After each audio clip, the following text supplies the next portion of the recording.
Hey folks, Thursday the 27th of 27th of January 2022. We're gonna have a little bit of a chat here about the interest rates that are coming, the hikes that are coming. Hawkish Fed last night talking about potentially raising at every meeting through the rest of this year. Really, that is going to come out on balance at about five potential rate hikes this year. A lot of the guys who are on this all the time, and Bloomberg and Goldman are really, that's the worst case scenario that they're looking at. But why is this bullish for oil? Okay, why is this bullish for oil? This is something I talked about last night. Well, let's go to the charts, right? Let's go to the charts here and have a look. So we got oil on the daily. Let's get it up. Let's get it up here. Oil on the daily. We'll make this full screen. All right. So here we are on the weekly bars in oil. It's a little bit grubby. Let me just tidy this up a bit. This will do. All right. So eventually, eventually, we have come out of the COVID lows aggressively, and I've talked about this numerous times about why we are aggressively lifting out on oil. Most people who do trade oil would understand that the reinvestment essentially, it's a lack of reinvestment in new production and new exploration, right? At this point down here, April 2020, once we went so negative and there was such an overhang and a glut of supplies of oil, all of these companies started to divest out of exploration and production, looking through to the far 2050 future of electronic vehicles. 2050 is really that big shift and pivot point in electronic vehicles, where 40% of new vehicles will around the world will be electronic vehicles at that point. That's what the estimates are.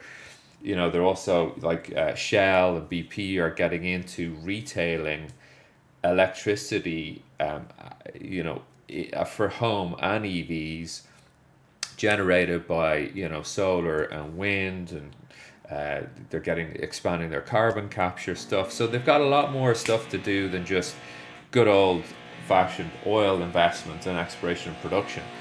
Okay, so everyone basically cut their investments from pipelines to refiners to upstream exploration and production companies. They all cut their reinvestment for 2 years going forward from 2020, 21, and 22, right? Cut.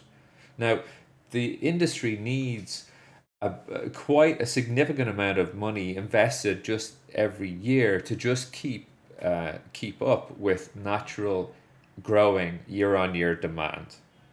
All right, now what has this got to do with inflation? I'll get to a point now in a second. All right.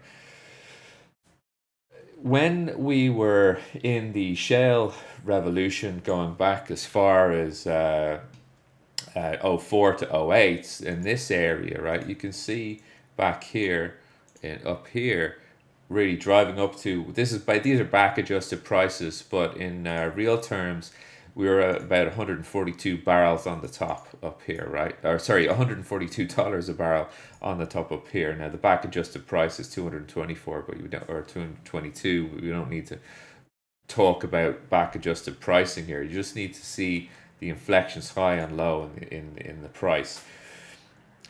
When we were up here, all these companies drilling through the boom were highly leveraged. They had what's called highly geared financing, i.e., they were borrowing a lot of money to drill the oil, and basically when interest rates started to inflect up again, their monthly nut of a repayment on their financing became just a little bit too expensive.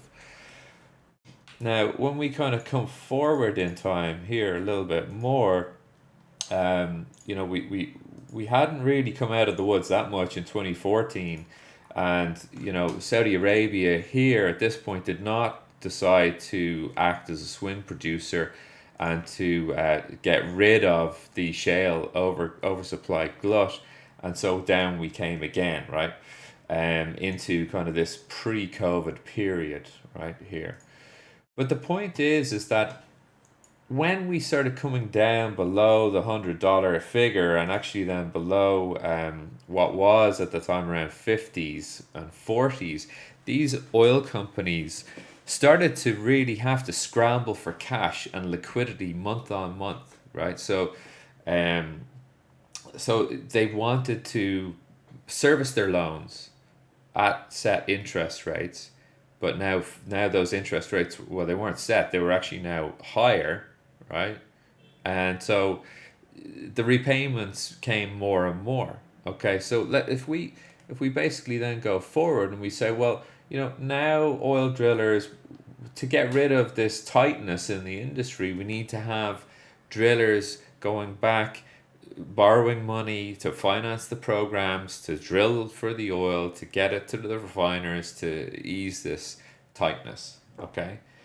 Well, they're already sitting on the sidelines, right, waiting to see if oil can hold these new highs above like $60, 50 and $60, which is really a break even point for them to be able to make money, um, and finance their debts. Okay.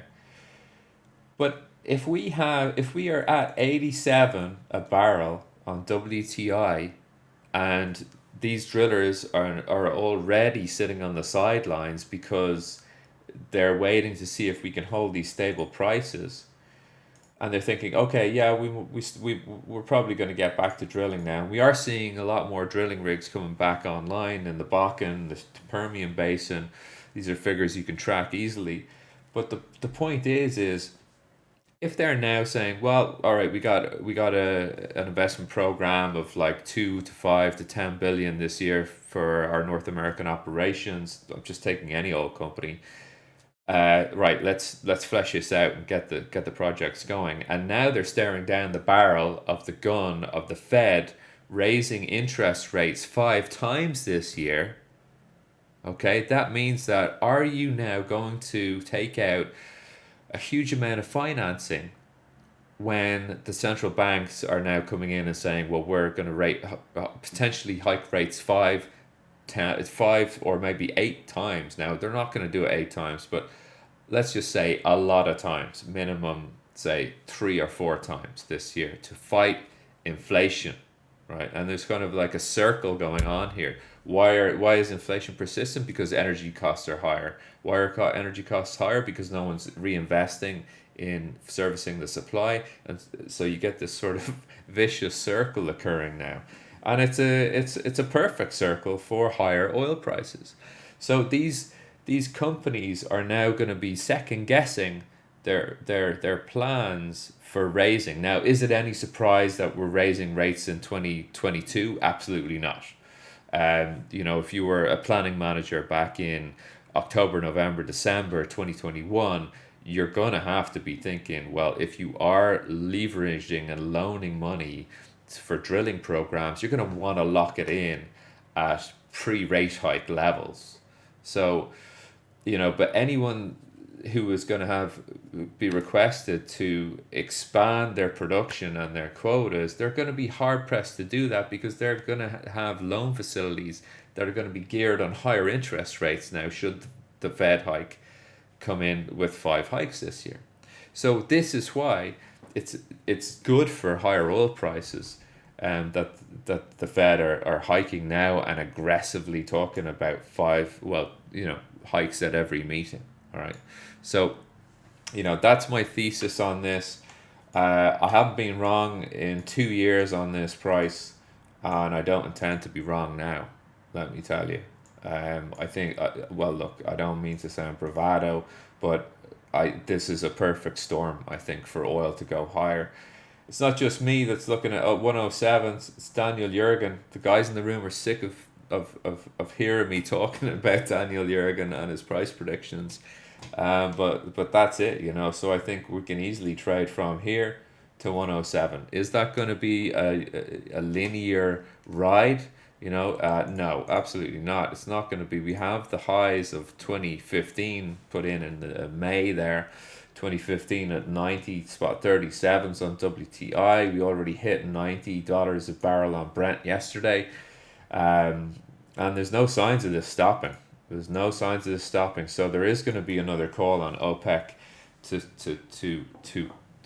kind of put more oil back on than just the 400,000 barrels a day that they're doing each month. I think the US, especially Joe Biden's administration, are really going to be calling for more. Is Joe Biden going to be able to get another release from the SPR, the Strategic Petroleum Reserves?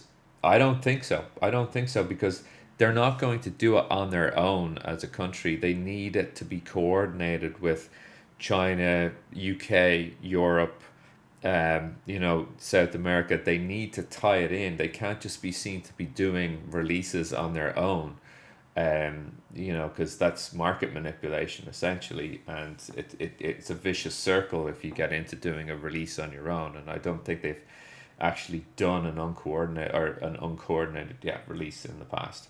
I think Obama tried to do one during his administration, and other countries said we're not doing it with you, so he had to kind of come back from that plan. Anyway, higher oil prices from higher interest rates. That's my thesis, and let's see if that plays out now over the coming quarter, and the remaining on quarter one and quarter two. All right. Please do click to like and subscribe if you're watching this on YouTube, and I'll see you during the rest of the session if you're in Discord. All right, take care. Bye bye.